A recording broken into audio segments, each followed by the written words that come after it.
السلام علیکم ورحمۃ اللہ وبرکاتہ۔ امید آپ سب بخیر ہوں گے۔ آج 22 مئی ہے، ذوالحجہ کی 4 تاریخ ہے۔ عید الاضحیٰ کے صرف 6 دن رہ گئے ہیں۔ آج 4 ذوالحجہ ہے، یعنی جمعرات کے دن ہم سب عید الاضحیٰ کی نماز ادا کریں گے اور اللہ رب العزت کی رضا اور خوشنودی کے لیے قربانی ادا کریں گے۔ اور یہ جو 10 دن ہیں ذوالحجہ کے، یہ بڑے اہم دن ہیں۔ ان 10 دنوں میں جب ہم اعمال کریں گے، جب ہم اللہ کے سامنے گریہ وزاری کریں گے، سجدہ ریز ہوں گے، نوافل کا اہتمام کریں گے، قرآن پاک کی تلاوتوں کا اہتمام کریں گے، تو اس کی فضیلت زیادہ ہو جاتی ہے۔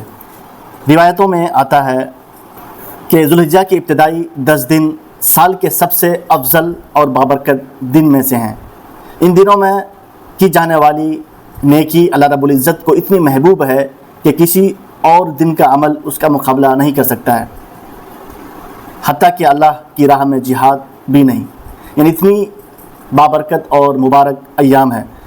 اللہ تعالیٰ نے قرآن مجید میں سورہ فجر میں ان 10 دنوں کی قسم کھائی ہے، جو ان کی عظمت کی دلیل ہے، اعمال کی قبولیت۔ نبی کریم صلی اللہ علیہ وسلم کا ارشاد ہے کہ ان 10 دنوں میں کیے گئے نیک اعمال اللہ تعالیٰ کو دنیا کے کسی بھی دوسرے دن کے عمل سے زیادہ پسندیدہ ہیں۔ ان دنوں میں کی گئی عبادات کا ثواب اللہ کی راہ میں لڑنے، جہاد سے بھی بڑھ کر ہے۔ یوم عرفہ یعنی 9 ذوالحجہ، ان مبارک ایام میں یوم عرفہ آتا ہے، جس کا روزہ پچھلے اور اگلے سال کے گناہوں کا کفارہ بن جاتا ہے۔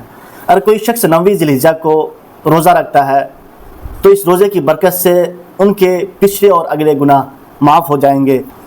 یعنی جمعرات کے دن عید الاضحیٰ ہے، 10 تاریخ ہے، تو ہم بدھ کے دن روزہ رکھیں گے، یعنی منگل کی رات میں ہم سحری کھائیں گے اور بدھ کو روزہ رکھیں گے۔ پھر عید الاضحیٰ کے دن اس دن روزہ رکھنا بہتر نہیں ہے، نہیں رکھ سکتے ہیں، کیونکہ وہ جو دن ہے وہ قربانی کا دن ہے، سیلیبریشن کا دن ہے، فیسٹیول کا دن ہے، خوشیاں منانے کا دن ہے، محبت اور شفقت بانٹنے کا دن ہے، نفرت، بغض، عناد، ایک دوسرے کے خلاف پروپیگنڈا سے بچنے کا دن ہے۔ تو انشاءاللہ یہ جو بس 5 دن بچ گئے ہیں، آج ملا کر کے 6 دن ہیں، کوشش کریں کہ یہ جو ایام ہے بہتر سے بہتر طریقے سے گزاریں اور اللہ رب العزت کی راہ میں صدقہ کریں اور زیادہ سے زیادہ نوافل اور اعمال کا اہتمام کریں۔